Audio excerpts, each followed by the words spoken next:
So, if you've been around the world of software development for, any amount of time, you've definitely heard people talk about design patterns. It's one of those phrases that gets thrown around a lot. It sounds super important, but what does it actually mean? Are they some kind of secret formula for writing perfect code, or is it something else? Well, today we're going to break it all down.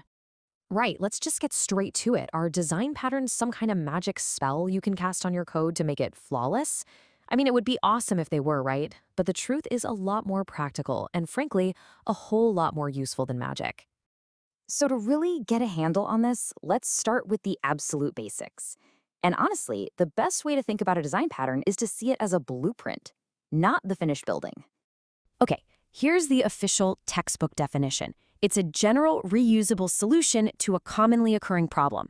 That's a solid starting point.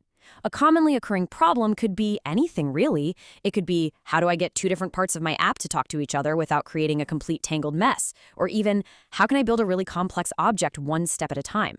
But to really get it, we need to be crystal clear on what a design pattern is, and maybe even more importantly, what it is not. And this right here, this is where so much of the confusion happens. A design pattern is a guideline. It's a template. It is absolutely not a finished piece of code that you can just final line and plug into your project. It's more like a strategy? It's a proven way to tackle a type of problem that tons of other developers have already figured out. Let's try an analogy to make this even simpler. I want you to think of a design pattern like it's a recipe for a cake. It's a simple idea, but it makes all the difference. See, a recipe gives you the steps, right? It says cream the butter and sugar together, then add the eggs one at a time. That's the method. But the recipe isn't going to go to the store and buy the flour for you or preheat your oven. In exactly the same way, a design pattern gives you the structure, the method.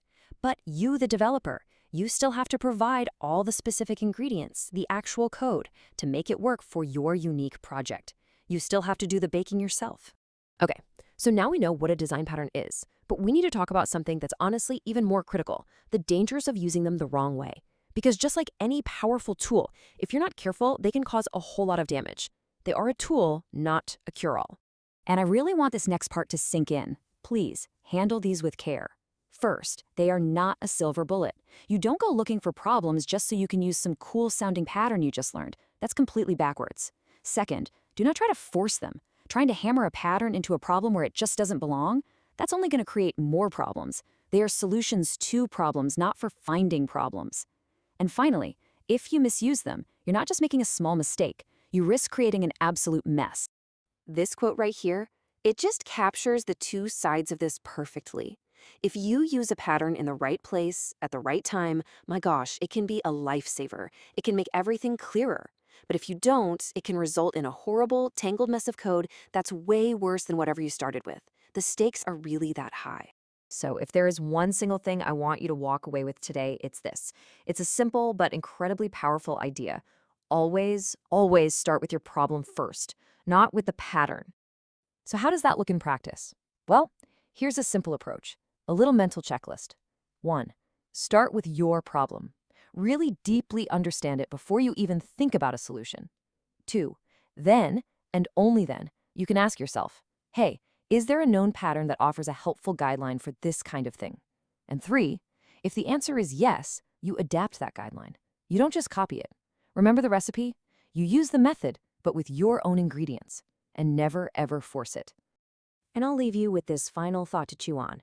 Which do you think is more dangerous? A problem that you can't solve, or a solution that you don't truly understand? A problem you can't solve is a challenge, but a solution you don't understand, that's a trap. The whole point of a design pattern isn't to give you an answer to copy-paste, but to give you a path toward a deeper understanding. Think about that.